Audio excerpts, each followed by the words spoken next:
¿De quién se dijo que facciones más crueles jamás se habían cincelado?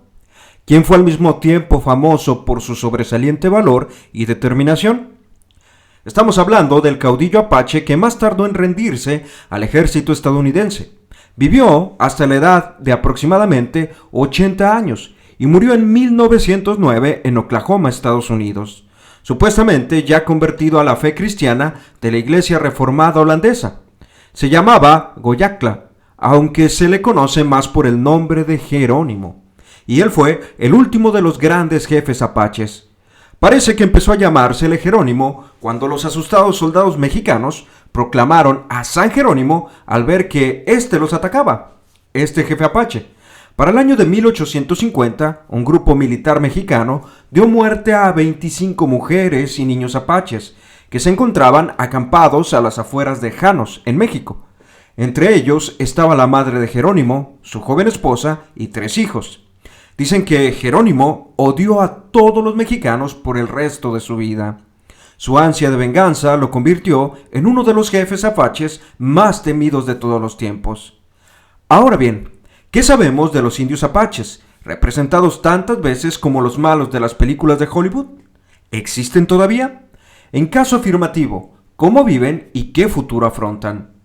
Los apaches, cuyo nombre significa enemigo, tenían la reputación de ser guerreros intrépidos e ingeniosos. El general George Crute, famoso por sus combates contra los indios en el siglo XIX, llamó a los apaches los tigres de la especie humana. Aunque una autoridad en la materia dice que desde el año 1500, tan solo unas decenas de guerreros eran capaces de mantener ocupado a todo un ejército enemigo en una guerrilla.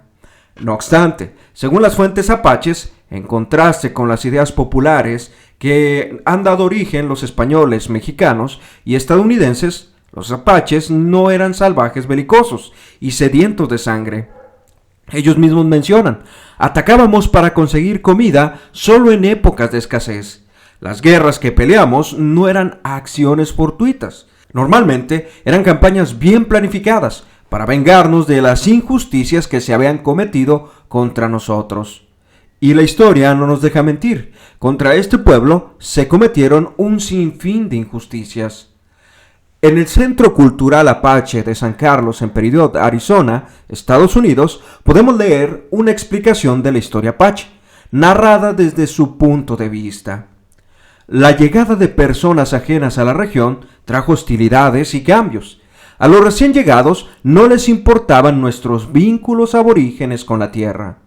Para proteger nuestras tradiciones y cultura, nuestros antepasados pelearon y ganaron muchas batallas contra los soldados y civiles de España, México y Estados Unidos. Pero abrumados por el enemigo que les excedía en número y por la tecnología moderna, nuestros abuelos y bisabuelos se vieron obligados a aceptar finalmente las demandas del gobierno de Estados Unidos.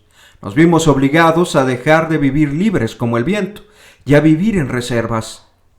La expresión que utilizan, obligados a vivir en reservas, nos inspira una profunda compasión por aproximadamente 500,000 seres humanos que viven en reservas, de los más de 2 millones de amerindios, pertenecientes a las 554 tribus de Estados Unidos y a las 633 bandas de Canadá. El número de apaches asciende a unos 50,000. ¿Cómo sobrevivieron al principio? Casi todos los expertos en historia primitiva de los amerindios aceptan la teoría de que las tribus originales llegaron a Asia a través de lo que se conoce como el Estrecho de Bering y poco a poco se fueron dispersando hacia el sur y el este. Los lingüistas relacionan la lengua apache con la de los pueblos atapascos de Alaska y Canadá. Thomas Miles escribe: según los cálculos actuales, se sitúa su llegada al sudoeste estadounidense entre el año 1000 y el año 1500 después de Cristo. En cuanto a la ruta exacta que siguieron y el paso de su migración, los antropólogos todavía no se han puesto de acuerdo. Esto lo puede revisar en el libro El pueblo llamado Apache. A fin de sobrevivir, los apaches al principio se tenían que organizar en partidas incursoras contra sus vecinos españoles y mexicanos. Este mismo experto escribe que dichas incursiones se produjeron durante casi 200 años, Esto desde 1690 hasta cerca del año de 1870. Y no es extraño, pues México resultó ser una verdadera cornucopia de provisiones necesarias. Hay un mito sobre los apaches. Por eso es que surge la siguiente pregunta. ¿Quiénes fueron los primeros en arrancar cueros cabelludos? Debido a los constantes conflictos entre México y la nación apache, el gobierno sonorense mexicano volvió a utilizar el viejo método español, de ofrecer recompensa a cambio de cueros cabelludos. Esta no fue una innovación exclusiva de los españoles, pues los británicos y franceses ya habían seguido dicha costumbre en el pasado. Los mexicanos arrancaban cueros cabelludos para cobrar una recompensa monetaria. A veces no les importaba si el cuero cabelludo era de un apache o no. A este respecto, en el año de 1835 se promulgó una ley en México que ofrecía 100 pesos por cada cuero cabelludo de un guerrero. 2 años después se incluyó la recompensa de 50 pesos por el cuero cabelludo de una mujer y 25 por el de un niño. En su libro La conquista de las tierras apaches, Dan Trapp escribe: se trataba en realidad de una táctica de exterminio, prueba de que las raíces del genocidio están muy extendidas y de que no fue un invento moderno de una sola nación. Y a continuación afirma: los apaches mismos no arrancaban cueros cabelludos. No obstante, este experto nos dice que los chiricahuas sí lo hacían a veces, pero no a menudo. Esto lo hacían más que nada por su temor a la muerte y a los espíritus. Además nos añade que solo arrancaban cueros cabelludos como represalia después de que los mexicanos habían empezado esta táctica. Se nos cuenta también que los mineros solían unirse a la caza de los indios, y cuando lograban atraparlos mataban hasta el último hombre, y a veces también hasta la última mujer y el último niño. Como es natural, los indios hacían lo mismo a los blancos y a otras tribus. La guerra contra los apaches llegó a un punto en el que en el estado de Arizona le salía rentable, como nos comenta Charles Lemons, pues para mantener las guerras contra los apaches, el Ministerio de Guerra tenía que desembolsar anualmente algo así como $2 millones dentro de las fronteras de Arizona. Por eso se nos dice que había personas poderosas y sin escrúpulos que no querían que la paz con los apaches se alcanzara, puesto que cuando esto pasara, estos fondos dejarían de recibirse.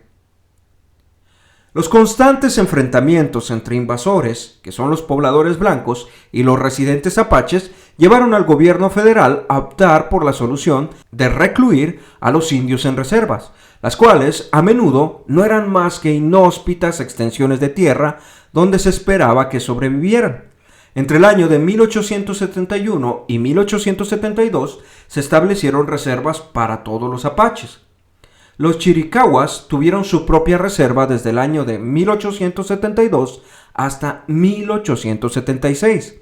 Pero estos eran apaches de vida nómada, que gustaban de recorrer libremente las tierras y se sentían confinados.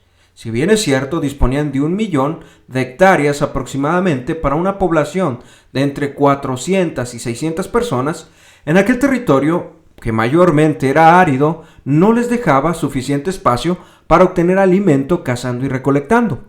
A fin de que no murieran de hambre, el gobierno de Estados Unidos tuvo que suministrarles víveres cada 15 días. Aún así, los pobladores blancos opinaban que tener una reserva para ellos separada representaba un desperdicio de tierra. Ellos opinaban que había que concentrarse a todos los apaches en una sola reserva. Y esta animosidad contra ellos aumentó más tras la muerte de su respetado jefe, Cochise, en 1874. Ahora se necesitaba una excusa para expulsar de la reserva a los apaches. Bueno, en el año de 1876 el pretexto se presentó solo. 2 chiricahuas mataron a 2 traficantes de whisky por negarse a vender más whisky para ellos. En lugar de arrestar a los sospechosos, se presentó el agente del gobierno al cargo de la reserva de San Carlos, acompañado de hombres armados, y escoltó a la tribu chiricahua hasta San Carlos. La reserva chiricahua quedó cerrada. De todas formas, los indios todavía tenían permiso para moverse libremente fuera de los límites de la reserva. A los pobladores blancos no les agradaba aquello. Así que, en respuesta a las demandas de los pobladores, el gobierno trasladó a los apaches San Carlos, los Montañas Blanca, los Ibecúes y los Tontos, así como a numerosas bandas de chiricahuas a la reserva de San Carlos. En cierto momento hubo miles de yapáis, chiricahuas y apaches occidentales detenidos en estas reservas, lo que empezó a producir tensiones y sospechas, pues estas tribus eran enemigas de mucho tiempo. Así que un grupo de chiricahuas, conducido por el famoso guerrero Jerónimo, huyó de la reserva en 1885 y escapó a México.